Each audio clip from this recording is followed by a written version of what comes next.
जय गुरुदेव, जय गायत्री माता। प्रज्ञा पुराण भाग 2। इसमें गुरुदेव जी ने आगे लिखा है कि साधु की विडंबना, जो जैसा बोता वैसा ही काटता है, संकीर्णता के बदले निराशा ही मिलती है। एक साधु थे, बहुत कृपण और लालची, दिन भर भिक्षा मांगते, जो मिलता उसकी असरफियां बनाते जाते।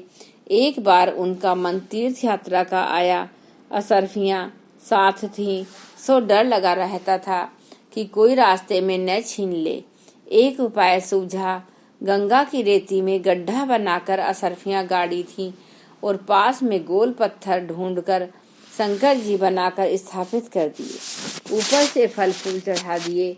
इस प्रकार निश्चिंत होकर आगे बढ़े। चौथे दिन सोमवती पर्व था। नहाने को भारी भीड़ एकत्रित हुई। एक ने शिवलिंग स्थापित देखा तो सभी उस सस्ती पूजा की नकल करने लगे। सैकड़ों ने अपने अपने शिवलिंग स्थापित कर दिए। साधु जब लौट कर आए तो सैकड़ों शिवलिंग देखकर आश्चर्य में पड़ गए। दिन में सबका उखाड़ उखाड़ देखना सब धर्म विरुद्ध था। रात को उखाड़ कर देखा तो कुछ पता न चला कि यह सरफियां कहाँ हैं।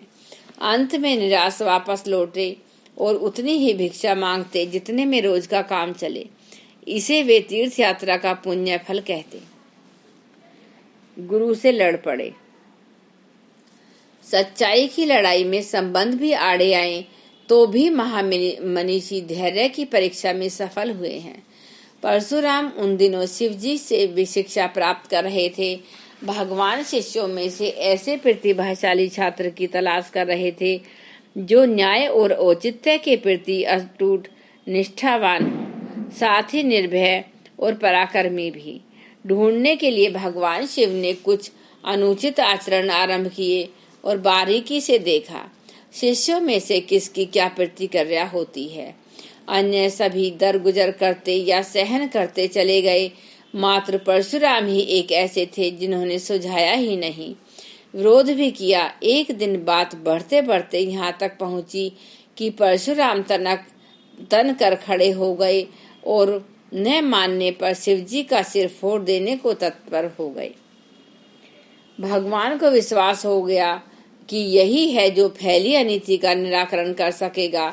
उन्होंने प्रसन्न होकर दिव्य परशु प्रदान किया और सहस्त्र बाहु से लेकर धरातल के समस्त आतताइयों से निपट लेने का आदेश दिया। गुरु शिष्य की लड़ाई पुराणों की अमर कथा में समृद्ध है। शिवजी के सहस्त्र नामों में से एक नाम खंड है, परशु भी है, अर्थात परशुराम ने जिन्हें खंडित कर दिया। सद्भावना की परिणति। अफ्रीका में गांधी जी ने किसी प्रसंग में दिन का जल उपवास किया। 4 दिन बीतने पर उनके एक जर्मन साथी केलनबेग का तार मिला कि मैं अमुक गाड़ी से आपकी देखभाल के लिए आ रहा हूँ। गांधी जी उपवास के 5वें दिन अपने साथियों समेत 3 मील चलकर स्वागत के लिए स्टेशन पहुंचे। उसने कहा, आपकी सद्भावना के लिए मेरे मन में जो कृतज्ञता उपजी, यह उसी की परिणति है जो मुझे ताकत भी दे सकी और यहाँ तक खींच भी लाई। परमार्थी ईश्वर के खेत में अपना श्रम तथा धन का बीज बोते हैं। इस व्यवसाय में लाभ ही लाभ है। मनुष्य को सत्वृत्ति संवर्धन के लिए, पतन पीड़ा और पिछड़ापन हटाने के लिए अपनी क्षमता और संपदा का बड़ा भाग उत्सर्ग करना चाहिए। इससे आत्मा तृप्त होती है। जो अपने लिए ही कमाता है, आप ही खाता है, उसे चोर कहा गया है।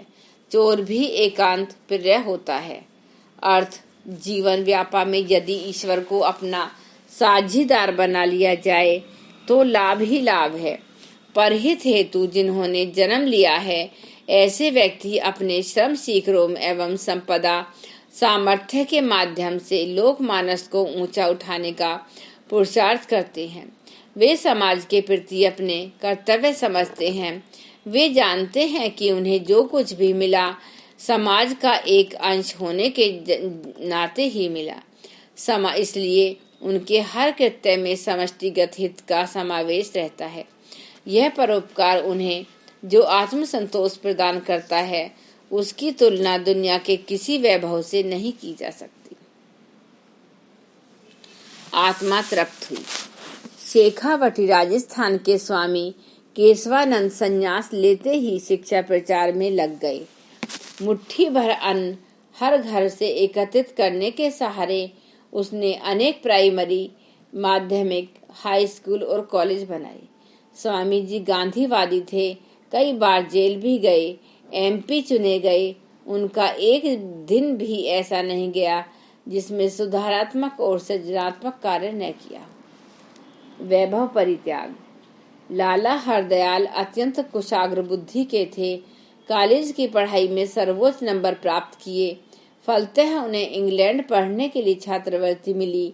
वहां जाकर पराधीन भारत और स्वाधीन इंग्लैंड की परिस्थितियों का अंतर देखा। जो सपने इंग्लैंड पढ़कर संपन्न जीवन बिताने के लिए देखे थे वे टूट गए। सोचा जीवन को स्वतंत्रता के लिए ही अर्पित करना चाहिए। उन्होंने पढ़ाई छोड़ दी, भारत वापस लौट आए और यहाँ युवकों का गदर पार्टी आंदोलन चल रहा था। वे उसमें सम्मिलित हो गए। उन्हीं दिनों लॉर्ड हार्डिंग की शोभा यात्रा दिल्ली में निकल रही थी। अंग्रेज अपनी हुकूमत का रोब-दाब जमाना चाहते थे। गदर पार्टी ने लॉर्ड पर बम फेंकने का निश्चय किया। बम फेंका गया। लॉर्ड तो किसी तरह बच गए, पर उनका एडीसी मारा गया। उस मुकदमे में कितने ही क्रांतिकारी पकड़े गए और लंबी सजाएं हुई। लाला हरदयाल किसी प्रकार बच गए। वे फिर विलायत जा पहुंचे। इसके बाद वे विदेशों में रहकर भारत की स्वाधीनता की लड़ाई सारे जीवन भर लड़ते रहे। मालदार वकील बनने की अपेक्षा उन्होंने देश हित के लिए दर दर ठोकरें खाना ज्यादा अच्छा समझा। उसी का प्रतिफल है जो आज हम आजाद हैं। इस शुभ साधना का प्रतिफल किसी को देखना हो तो उसे सांगरिया वरस्थली विद्यापीठ देखने जाना चाहिए, जो राजस्थान में शिक्षा का आदित्य केंद्र है। उसमें 14 तो मात्र डिग्री कॉलेज हैं। हर स्तर की शिक्षा का वहाँ प्रबंध है। वस्तुतः ईश्वर उपासना ऐसों की ही सार्थक होती है। परमात्मा का प्यार पाने के अधिकारी वह नहीं जो मात्र नाम जप और भक्ति संकीर्ण तक ही सीमित रहते हैं। सच्चा अधिकारी। एक बार विधाता ने अपना दूत पृथ्वी पर यह पता लगाने के लिए भेजा कि पृथ्वी में स्वर्ग प्राप्ति के योग्य कितने भक्तगण हैं। दूत ने आकर संसार के हजारों भक्तों एवं पुजारियों के नाम पते अपने रजिस्टर में अंकित कर लिए। दूत के विदा होते समय उसे एक अंधा चौराहे पर लालटेन जलाकर खड़ा मिला।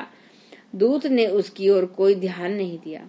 विधाता ने जब दूत का रजिस्टर देखा तो उसमें उस अंधे का नाम न था।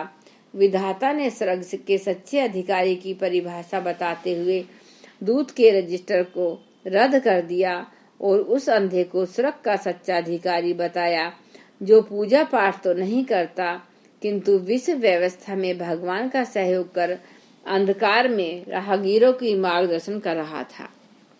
सूझबूझ काम आई। एक बार मालवा क्षेत्र में अकाल पड़ा। पूरे वर्ष पानी नहीं बरसा। फलतः न किसान मजदूरों के यहाँ अनाज रहा और न कुएं तालाबों में पानी। लोग भूखों मरने लगे। बहुत से व्यक्ति प्राण छोड़कर सुदूर देशों में मजदूरी करने और पेट पालने चले गए। इसी क्षेत्र में एक गांव में एक धनी सेठ थे। उनके यहाँ अन्न के भंडार भरे पड़े थे। उसने लूटे जाने से पूर्व ही साझेदारी से काम लिया और अन्न मुफ्त बांटने की अपेक्षा अपने घर पर पके भोजन का लंगर खोल दिया। शर्त यह लगा दी कि समर्थ लोग तालाबों और कुओं को गहरा करने के लिए श्रम करेंगे। यह प्रयास कई महीने तक गांव में चला। नहर तालाबों से पानी मिलने लगा और उसी से सींचकर जल्दी पकने वाली फसलें उगाई गईं। घोर अकाल के बीच भी क्षेत्र के लोगों ने अपने प्राण बचा लिए। जब पानी बरसा और अच्छा समय आया तो लोगों ने खाया हुआ ध्याज समेत वापस किया। सेठ की समझदारी ने यश भी कमा लिया और याज भी न सहा। लोग सम्मान भी ऐसी ही विभूतियों ने पाया। जिन्होंने अपना जीवन औरों के लिए परमार्थ में लगाया।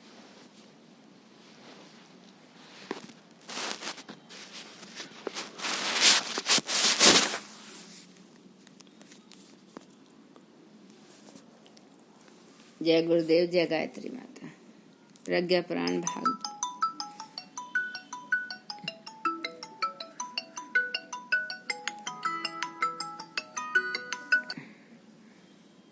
एक बार गायत्री मंत्र हमारे साथ साथ। ओम भूर्भुवः स्वः तत्सवितुर्वरेण्यं भर्गो देवस्य धीमहि धियो यो न प्रचोदयात्। जय गुरुदेव, जय गायत्री।